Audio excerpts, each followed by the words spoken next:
A veces cuando llega la noche, el silencio nos trae un ambiente de reflexión, de calma. Pero otras veces, al final del día, el anhelo de compañía se hace tan fuerte que el deseo de conversar con alguien podría abrir un espacio para hacer llamadas.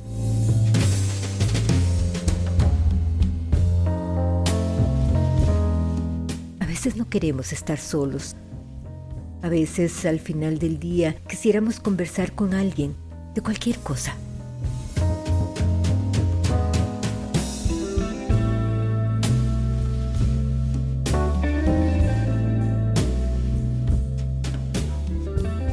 Hola, bienvenidos al final del día. Mi nombre es Ileana Chacón. Estaba desayunando y me encontré esta frase de un libro de un filósofo coreano que se llama Byung-Chul Han. El libro se llama Vida Contemplativa, con un subtítulo que dice Elogio a la inactividad. La frase dice así: si hoy ninguna revolución es posible, es porque ya no tenemos tiempo para pensar. Pero yo no quiero hablarles aquí de hacer una revolución en ningún lugar. Lo que yo quiero proponerles es hacer una revolución a nivel de nuestra propia mente, como decía Krishnamurti. Y es que este es el objetivo general de este podcast: revolucionar la mente. Pero bueno, ustedes posiblemente se estarán preguntando, ¿y qué temas va a tratar este podcast para hacer una revolución de la mente? Pues son temas muy cotidianos, temas del día a día. Vamos a hablar de la tristeza, de cómo salir de la tristeza, cómo reconocer la depresión de la tristeza, cómo aprender una técnica para pasar de forma automática de la tristeza a la alegría, por ejemplo. Si queremos estar alegres, si queremos vivir la tristeza, vivirla, para sacar una enseñanza de esa tristeza. Vamos a hablar también de las relaciones interpersonales.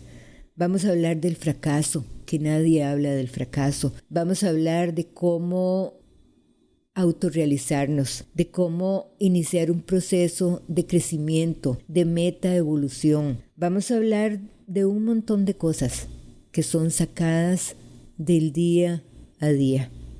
Y bueno, los objetivos específicos, por ejemplo, son fortalecer los valores humanos.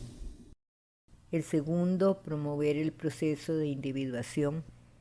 Y el tercero, sugerir a los oyentes que asuman la responsabilidad total de su vida. Empecemos por comentar los diferentes objetivos específicos. ¿Por qué fortalecer los valores humanos? Y antes que nada decirles que la competencia no es un valor humano. En este momento en la vida todo está dominado por el cortoplacismo. Queremos llenar nuestras necesidades ya. Queremos tener información ya. Queremos llegar a cualquier lado ya.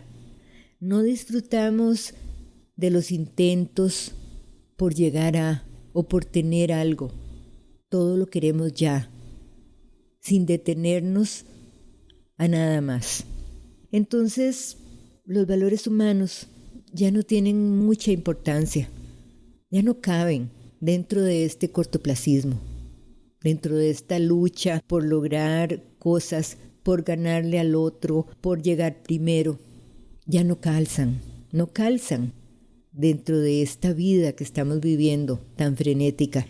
¿De qué valores estamos hablando? Estamos hablando de la solidaridad, estamos hablando de la empatía, de la responsabilidad, de la disciplina, del amor, de compartir. Son tantos valores que nos hacen levantarnos por encima de esos instintos animales, que nos hacen también considerar conductas que tal vez vamos a tener, pero que esos valores que tal vez hemos introyectado de pequeños nos llevan a detenernos. Existe el bien y existe el mal, como un par de opuestos, que son parte de la dualidad que forma el universo. Yo tenía un maestro que decía que las religiones tenían un común denominador, porque todos promovían hacer a los demás lo que me gustaría que me hicieran a mí, y todos queremos lo bueno para nosotros. Ese maestro también definía el bien como algo bueno, justo, inteligente y necesario. La empatía es un valor humano.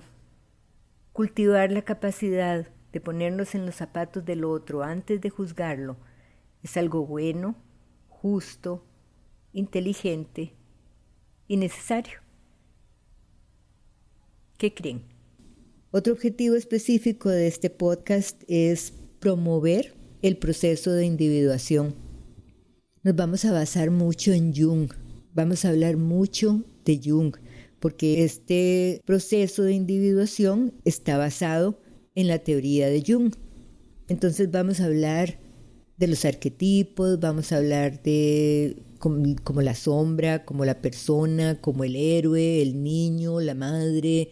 Vamos a hablar de todos estos arquetipos y de cómo van influyendo a lo largo de nuestra vida, hasta un momento en que si nosotros somos conscientes de lo que está pasando en nuestra psique, nace un individuo psicológico nuevo.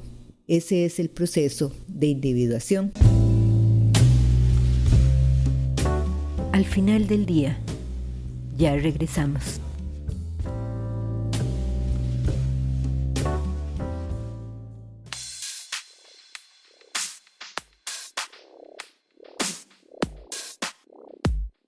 Si te encuentras en este momento con el dilema de seguir viviendo tu vida como la has vivido hasta ahora, o empezar nuevamente y desde cero, en Estación Victoria te acompañamos para que logres tu objetivo lo más pronto posible.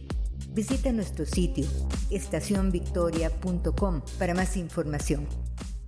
Los niños, la casa, el estudio, los vecinos, los amigos, la familia, el estrés de la vida cotidiana ya te empieza a pasar factura. Tutorial para utilizar el gimnasio de tu mente. Más información a www.estacionvictoria.com. Erich Fromm decía que los seres humanos le tienen miedo a la libertad, por lo que muchos de ellos utilizan uno de 3 mecanismos de evasión de la libertad. Uno de estos mecanismos es el autoritarismo. Para Fromm es el principal mecanismo de evasión, que consiste en abandonar la independencia propia para juntarse con algo o alguien y conseguir la fuerza y seguridad que no se poseen con la propia individualidad.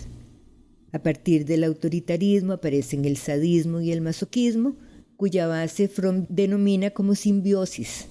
Esto crea una dependencia mutua entre el dominador y el dominado. El autoritarismo se puede dar a nivel de país, a nivel de familias, a nivel individual. Podríamos desarrollar rasgos sádicos y masoquistas, como decíamos ahora, viviendo dentro de familias en donde uno de sus miembros es autoritario. Podemos llegar a desarrollar una conducta pendular. Algunas veces soy autoritario, otras soy víctima. De cualquiera de las dos maneras, estoy escapando de la libertad. Lo mismo sucede con la destructividad. El bullying, el mobbing, el suicidio caen dentro de esta categoría. Lo mismo que el vandalismo. La persona se inclina por destruir a los demás o por autodestruirse. Pero si utilizamos el tercer mecanismo de evasión de la libertad, que es el conformismo autómata en el refugio de las masas, vamos a diluirnos en la conciencia de las masas. Vamos a ir donde van todos. Vamos a comer donde comen todos. Vamos a vestir como visten todos. Vamos a pensar como piensan todos. Vamos a sentir como sienten todos. Ese es el refugio que buscamos para no enfrentarnos con esa libertad individual e interior. Pero, ¿por qué le tememos tanto a la libertad? Es más fácil proyectar en los otros lo que no nos gusta de nosotros, por lo que vamos a culparlos por cosas que son nuestra responsabilidad. Nosotros somos responsables de nuestra vida y cómo la vivimos. Somos los responsables de nuestras decisiones y sus consecuencias. Si nos asumimos como seres individuales que toman decisiones y que estas decisiones van creando un camino, nuestro camino, y somos conscientes de ello, seremos libres. Por eso libertad es disciplina, es responsabilidad, también es soledad. No dependemos de nadie y nadie de nosotros. Nos relacionamos con los demás como seres interdependientes. Si triunfamos es nuestro triunfo, pero si fracasamos también será nuestro fracaso, sin echarle la culpa a nadie. En fin, esos son los 3 objetivos específicos de este podcast. Vamos a hablar también de la importancia que tiene la percepción en nuestra vida. Nosotros nos relacionamos con los demás de acuerdo a lo que percibimos, a nuestra manera de percibir. La percepción que tenemos de nosotros, de los demás, del entorno. Lo que percibimos nos llevará a pensar de forma determinada. Lo que pensamos entonces provocará una emoción y esa emoción nos llevará a tener una actitud ante la vida. ¿Qué importancia tiene entonces la percepción? Nuestra manera de percibir. Pero ese es un tema que vamos a tocar la próxima semana. Y recuerda, al final del día y siempre, tu mejor compañía eres tú. Les habló Ileana Chacón.